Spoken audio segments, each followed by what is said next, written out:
Hello and welcome to another Raggy's Beers, Wines and Spirits video. Tonight I'm bottling up, the actual camera's sat on top of the bucket, this Bad Cat Imperial Red. Now, I made a bit of a mistake with this. I took it to the shed thinking that it would stay warm in the shed, and it didn't, and eventually I've had to bring it into the house to finish off the brew. So I'm bottling at the moment. Just going to pour a pint out. To me it looks a little cloudy at the moment, and you know, sometimes the pitfalls of homebrew, you know, sometimes even experienced people can make mistakes. Now, I added a kilo of sugar to it, and I think with these Bulldog kits you don't really need to be adding anything to it, you know. So that's what it looks like on the pour so far. It don't look good at the moment, to be fair. I'm going to let it just settle a minute while I just carry on filling bottles.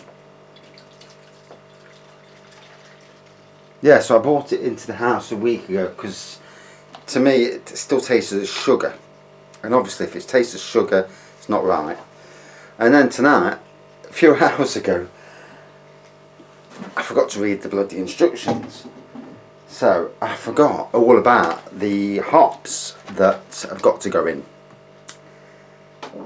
and yeah, me like a prat.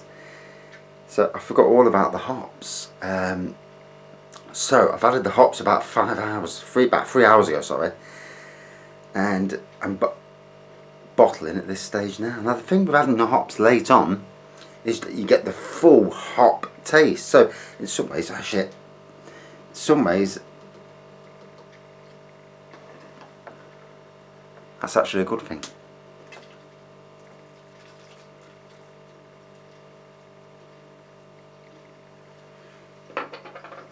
Right, all good fun. Now usually I transfer this into a barrel and do it from a barrel, but I'm using a pipe that's got like a kinker in the pipe, that, you know, so you can actually do it straight from the fermentation barrel, and it's quite handy really, you know. Tomorrow night I'm going to be doing the Chateau Neuf de pipe, and interesting to see how that. Oh,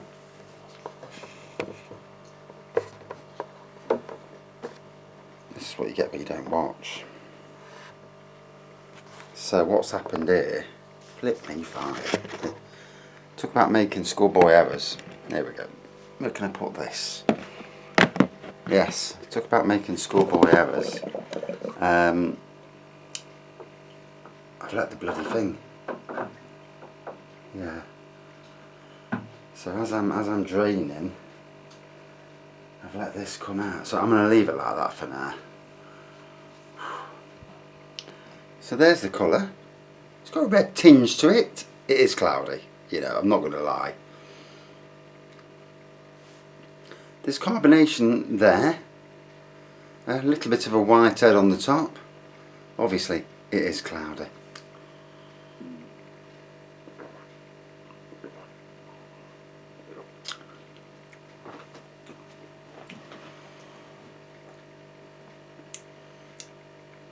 It's drinkable. A hint of sugar in the taste still, but that'll come out on the secondary fermentation, because obviously it's going to sit in these bottles. It's going to clear. It's going to secondary ferment.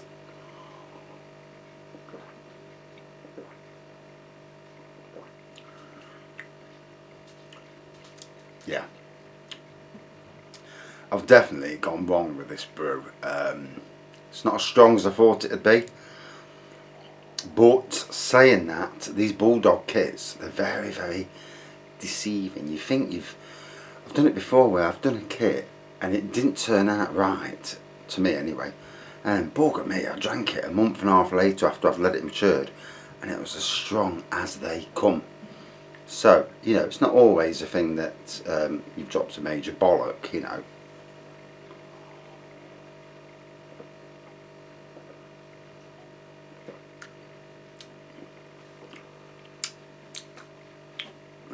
There's a good taste there. I'm getting the malt, I'm definitely getting the hops as well. The cloudiness doesn't really, I don't know, I like the cloudiness too much. So at the moment, one thing, it tastes okay, you know. Even though there's that hint of sugar in the taste, I can tell that. So there's some unfermented sugars. When I secondary ferment it, it sits in that bottle, it'll bloody carry on chewing away. The yeast that's in the beer will carry on chewing away, and it will go stronger in the bottle. And I'll have to watch the bottles because they're stopping in the house to make sure that it carries on, you know. Normally you put them, they tell you to give it a week in warm conditions and then transfer it to cold. Well, I'm leaving it in warm conditions anyway. So, yeah, should be better. I mean, it's got good colour to it, apart from the fact it needs to clear, you know. Clearing, I think in about a month's time. So, well, what I'll do, I'll crack one open on Christmas Eve. So we'll do a Christmas Eve review of both this and my Chateau Neuf de Pape. I'm not going to touch it till then. I'm not going to have a sniff around it or anything. I mean, wow. Hold on. I'm saying there's no, the alcohol content's a bit low. Fucking me. I can feel that. Okay. So this is deceiving. That hint of sugar in the taste, which will disappear come secondary fermentation, that's hiding what is a strong beer. Bloody hell.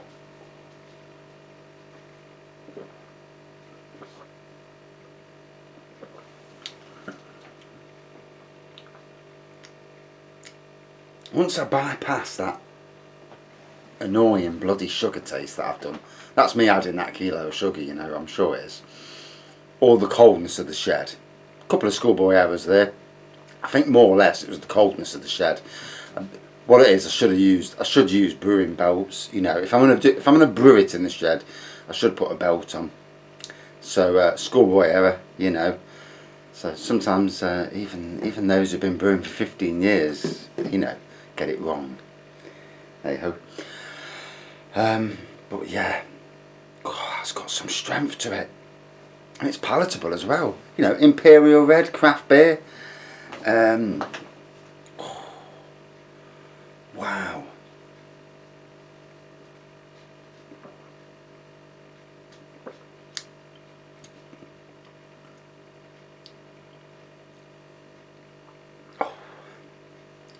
I'm looking forward to seeing how it matures, because obviously fermentations took longer than what it should have done.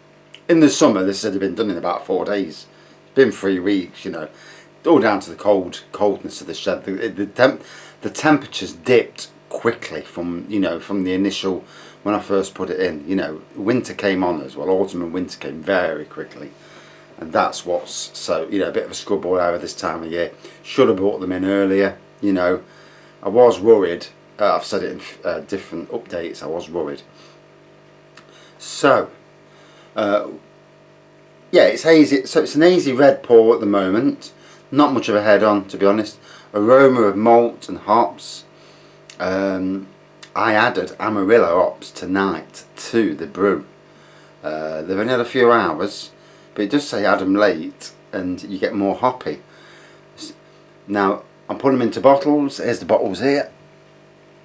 So as you can see, it's all a bit hazy. I'm going to leave it for the best part of a month. I mean, what are we now? We're 17th November, I should know, that's my daughter's birthday. Leave it a good month, and I mean, it should be drinkable after a couple of weeks. What I might do, I might give an update, another pre-review update, once I see that it's cleared. If it's cleared and the bottles are solid, then I think we're ready for a proper review. As is at the moment, I'm gonna, you know, the alcohol strength is undeniably there because it's walloped me. You know, I've only drank half a bloody pint and I can feel it. And it's clearing as I'm talking. You know, that's getting clearer as it's standing still. So maybe once it's in the bottles a few days and they've gone solid, you know. And to be fair, some of the bottles are going solid straight away, which tells you about the sugar content. So it's obviously going to start, you know, that means it's pretty much working straight away. That's good. Right, neck this.